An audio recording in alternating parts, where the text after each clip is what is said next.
Bueno, pues justo para hablar de esos problemas con las nuevas generaciones y la educación secundaria, la tercera ponencia de José Antonio Molina y varios autores que presentará él mismo es justo bueno, sobre la educación financiera en España y ver si es una asignatura pendiente. Juan Antonio. Muy bien, muchas gracias a la organización y a Unicaja en particular por su larga trayectoria de apoyo a la educación financiera en particular y a la educación económica, que yo creo que fue pionera y merece un reconocimiento público, y este evento es un ejemplo más de ese compromiso expreso de las personas que lo organizan, ¿no? Nosotros pertenecemos a un grupo de investigación del Departamento de Estadística y Econometría de la Universidad de Málaga y trabajamos con funciones de producción educativa, analizamos las competencias en general en cualquier ámbito del cual dispongamos de datos y en particular nuestro trabajo se refiere en este caso al desarrollo de la competencia financiera. No me voy a detener mucho en algún análisis más detenido de la relevancia de la competencia financiera porque se ha puesto aquí repetidamente de manifiesto, pero sí es verdad que el contexto histórico que ha dado lugar a este interés por el desarrollo y el análisis de la competencia financiera entre la población escolar general tiene que ver con el desarrollo y la complejidad del sistema financiero desde finales del siglo XX y con el desarrollo de modalidades de capitalismo popular, del desarrollo de las tecnologías de la información y la comunicación y estos nuevos canales de distribución que han dado lugar al acceso a productos muy complejos al conjunto de la población. Al conjunto de la población que necesita formación para comprender esos productos y esos fenómenos. Luego concurren también razones de equidad en el sentido de que las personas más desfavorecidas por razones de género, de renta o de patrimonio acceden a peor capacidad para gestionar esos recursos y tienen peores posibilidades de organizar su ciclo vital. Y hay abundante bibliografía en este sentido, parte de ella se ha citado aquí, no me detengo más en ella. Se han verificado algunos vínculos entre programas de educación financiera y mejora del grado de desarrollo de la competencia financiera, sin embargo tenemos que tener dos precauciones muy relevantes. Los metaanálisis llevados a cabo, algunos se han referido aquí, no arrojan resultados significativos. El de Fernández que se ha citado indica que el desarrollo de programa viene a resultar no significativo. Hay otros posteriores que aparecen aquí mencionados, como el de Kaiser y Menkov, que dicen que según y cómo y con qué colectivos, con qué recursos, con qué extensión y duración, algunos sí y otros no, lo cual nos da pie a la necesidad de llevar a cabo evaluación exhaustiva de cada uno de ellos en los contextos y poblaciones a los que se refieren. Y finalmente, un asunto que no suele mencionarse, pero que quienes trabajamos en secundaria un poco sobre el terreno somos muy conscientes de ello, y es que la virtud transformadora de la educación económica y financiera para el emprendimiento empresarial y social con agentes activos informados y que analicen con conocimiento de causa la viabilidad de sus proyectos, de sus propuestas políticas, de sus proyectos de organizaciones no gubernamentales o empresariales, parece ser que viene convirtiéndose ya en un asunto estratégico. Todas estas razones y la crisis económica son las que dieron lugar al desarrollo por parte de la OCDE de estas iniciativas de evaluación de la educación financiera y ha dado lugar a una sucesión de documentos marco de desarrollo de iniciativas muy heterogéneas en países, colectivos, sistemas escolares muy diversos y a la necesidad, por tanto, de evaluar esas políticas en la práctica y establecer si estas políticas y los recursos que movilizan, que es el objetivo de nuestro grupo de investigación, se asignan con eficiencia y son eficaces. Nosotros trabajamos con modelos de producción educativa, que son básicamente modelos de producción que intentan estimar funciones de producción, igual que lo harían en cualquier otro sector productivo, pero que tienen que atender una complejidad extrema de los procesos formativos de la educación financiera o de cualquier otra. Por una parte, el hecho de que los outputs son competencias de carácter psicológico, actitudinal, cognitivo, y no solo se refieren a contenidos, sino a disposiciones en relación con la gestión de la realidad. En segundo lugar, hay una serie de factores externos, como el contexto familiar y social, que influyen determinantemente sobre los resultados escolares. En tercer lugar, se trata de un proceso productivo singularísimo, porque es un bien público preferente y toda la población debe tener la posibilidad de acceder a este bien público preferente, no algunos grupos, no algunos colectivos, sino la totalidad de la población. Y tenemos que tener prudencia porque se pueden producir lo que denominamos falacias ecológicas, es decir, atribuir resultados de los programas o las instituciones escolares a los estudiantes o atribuir causas relacionadas con los estudiantes a los logros de las instituciones. Trabajamos con una función de estimación del grado de desarrollo de la competencia que estima en un instante del tiempo T si un alumno I que estudia en un centro J logra un determinado desarrollo de la competencia. Esto depende de varias variables, su background, es decir, sus características personales y las de su familia, las características de su centro escolar, El efecto compañeros o peer effect, que mide las relaciones y las interacciones que se producen en el seno de los centros y las instituciones escolares y las capacidades innatas de los alumnos. Nosotros hemos ampliado el modelo para incluir la dinámica de las competencias, que se ha extendido como instrumento para evaluar el grado de desarrollo de la consecución de habilidades por parte de la población y que procede del modelo de efectividad escolar y su análisis, de las teorías del aprendizaje autorregulado, que vienen a intentar establecer algún mecanismo sobre cómo lograr aprendizajes a lo largo de la vida de las personas en contextos tecnológicos muy dinámicos, muy cambiantes, y finalmente la necesidad de incluir aspectos relacionados con la regulación y los aspectos institucionales por una parte y por otra parte con la cocina, con la caja negra de los procesos productivos, que son los procesos de enseñanza-aprendizaje, en definitiva las metodologías que se emplean de carácter didáctico y los recursos materiales durante los procesos de enseñanza-aprendizaje. Ampliamos esta función de producción clásica de Levin y Hanushek e incluimos estos efectos que intentamos estimar. ¿Qué datos empleamos? Pues PISA, que es una iniciativa de la OCDE, nos ha facilitado una fuente muy rica desde el punto de vista estadístico. Hace periódicamente evaluaciones, son cada 3 años, y en cada uno de los años hace un énfasis en una competencia particular. En el año 12 lo hizo en la educación financiera. Nosotros ya entonces hicimos un estudio comparativo para los países de la OCDE y ahora lo ha incluido en el año 15 con un menor grado de intensidad, con menores datos, pero ha evaluado, como todo PISA, a 37.000 estudiantes y a 980 centros en todo el país, y ha extraído una muestra de 1/3 de esos centros, que son unos 6.700 estudiantes, 201 centros, que son los que nosotros empleamos. Hay que destacar que la columna de la derecha, que está en otro color, es la que corresponde a los países que participan en esta evaluación, que son muy pocos en relación con el total de la evaluación que lleva a cabo PISA. Evaluamos, como se ha descrito aquí, no me voy a detener mucho, una competencia extraordinariamente compleja que requiere, por una parte, habilidades relacionadas con la comprensión lectora y con las habilidades matemáticas, pero también una serie de conocimientos específicos de carácter técnico referido al uso de productos en contextos muy variados, ¿no? Este pequeño extracto que he puesto aquí corresponde al documento del marco que ha venido siendo repetido y que da idea de esa complejidad. Desde el punto de vista cuantitativo, si yo analizo los grados de desarrollo de la competencia y veo qué parte puede ser explicada por la competencia matemática y qué parte puede ser explicada por la competencia lingüística o lectora, que mantienen relación evidentemente con el análisis de documentos, con la realización de cálculos para ver la viabilidad de proyectos o el consumo de productos, puedo comprobar que queda una parte muy importante de la variación en la competencia financiera que no es explicada, que está en torno a un 38%, en España es más aún, es el 42%, y me da idea de que es una competencia que tiene una especificidad extraordinaria y que no es abordada adecuadamente en el sistema educativo, por el momento, por lo menos en el caso español.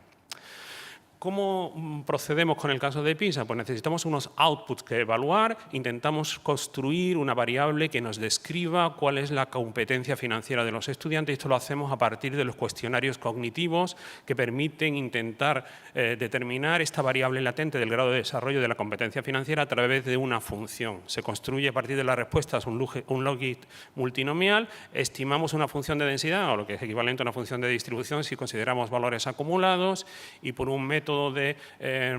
replicación reiterada de la extracción de los muestreos. Para cada estadístico utilizamos 80 replicaciones siguiendo las instrucciones de PISA, y lo hacemos con los estadísticos y con las estimaciones obtenemos unos valores del grado de desarrollo de la competencia, una medida que sintetiza los resultados de los cuestionarios. La medida de la OCDE es 500, está estandarizada, y la desviación estándar es 100, y todo lo que esté por encima de 500 me indica que estamos por encima de la media de la OCDE, todo lo que esté por debajo de 500 me indica que estamos por debajo de esa media. Esto me permite obtener grados de consecución de la competencia. Hay 6 niveles, el 6 es el desarrollo máximo, los 0, 1 y 2 se consideran insuficientes para lograr la autonomía personal. ¿Cuáles son los resultados en España? En nuestro estudio del año 12, que hicimos realizando una comparación con todos los países de la OCDE que habían llevado a cabo la participación en los estudios PISA, y también nos centramos en España, vimos ya que la inmensa mayoría de los estudiantes españoles no acceden a educación financiera de ningún tipo. Solo alrededor de un 16% tienen algún grado de exposición. Los resultados están en consonancia. En nuestro estudio ninguna de las variables escolares ni personales salía relevante, lo cual indica que no se produce ningún impacto del sistema educativo sobre la educación financiera a la altura del año 12. El 49% presentaba niveles inferiores a 2, que recordemos que es el que garantiza la autonomía personal. El 75% estaba en los niveles inferiores a 3 y solo el 12% tenía niveles de excelencia. Se han adoptado muchas iniciativas, los datos del año 15 nos indican que hay más personas expuestas en los sistemas escolares a educación financiera, pero todavía hay un 52% de estudiantes que no tienen ningún contacto de ningún tipo con la educación financiera. Los resultados han empeorado respecto del año 12 en relación con los rendimientos. Solo el 6% alcanza los niveles excelentes, más de la mitad no está en los niveles del tramo inferior. La comparación a nivel internacional nos ubica en los tramos inferiores de los países más desarrollados. Nosotros nos hemos centrado en el estudio de los estudiantes que no son repetidores, porque los repetidores tienen una función de producción separada, tienen unas características singulares y hemos utilizado como input relevantes características socioeconómicas, género, inmigración y apoyo educativo externo como un modo de medir la existencia de algún tipo de dificultad en lengua o en matemáticas, el carácter público o privado de los centros, el efecto compañeros, es decir, el nivel socioeconómico medio del centro al que se acude y luego inputs específicos. Los inputs que hemos empleado han sido la modalidad de contacto con la educación financiera y esto nos ha puesto de manifiesto que hay una elevada heterogeneidad, ¿no? Luego, el hecho de que hay muy poca presencia curricular, solo una materia optativa de primero a tercero de ESO, que escogen muy pocos alumnos en competencia con los refuerzos de lengua, matemáticas, con la cultura clásica y con optativas de libre configuración en los centros, de modo que muy pocos estudiantes acceden a ella y además hay un grado elevado de transversalidad, es decir, de profesores de otras materias impartiendo este tipo de contenidos relacionados con la competencia financiera.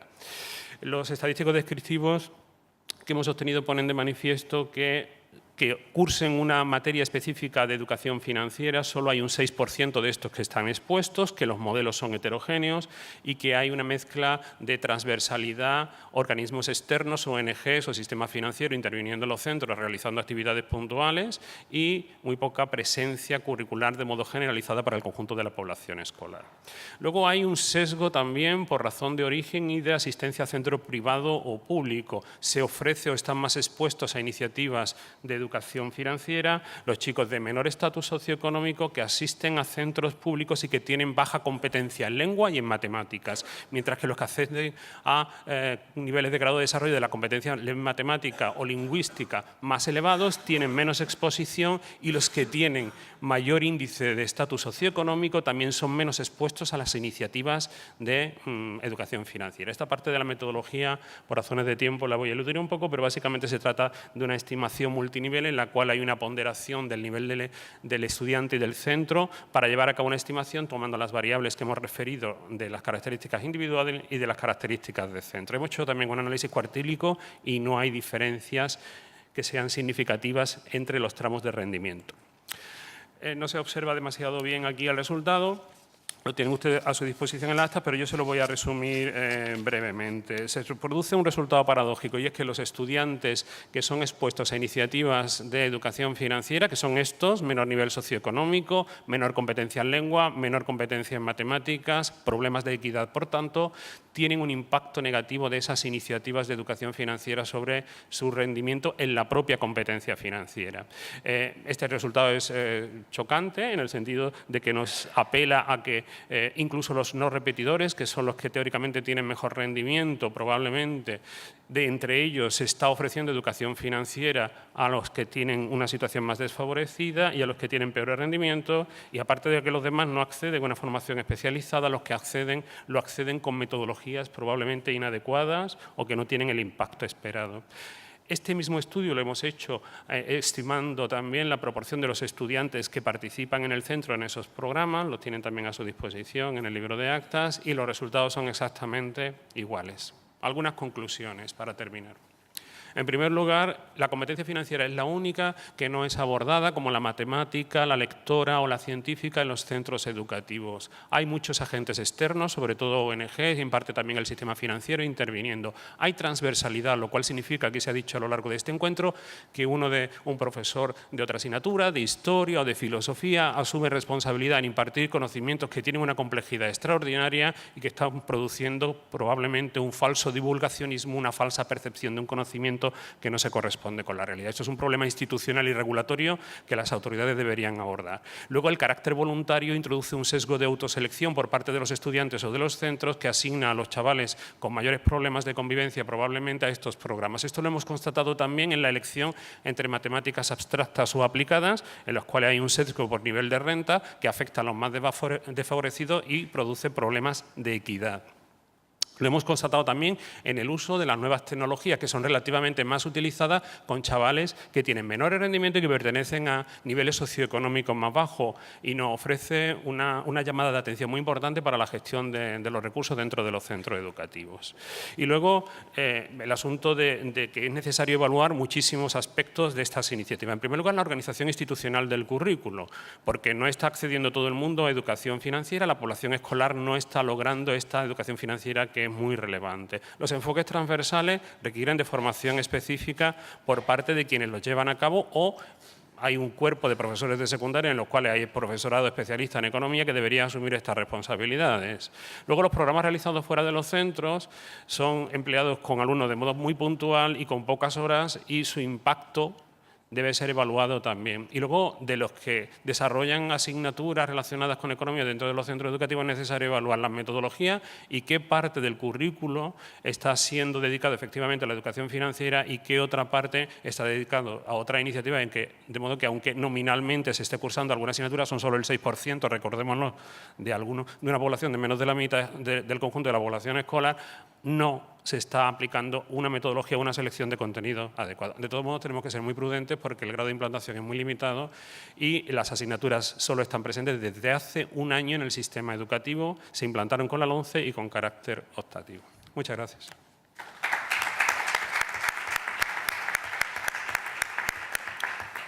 Muchas gracias, José Antonio. Muchas gracias, en realidad, a los tres ponentes por estas presentaciones tan inspiradoras sobre la necesidad de evaluar, las limitaciones de evaluar y de lo que sabemos también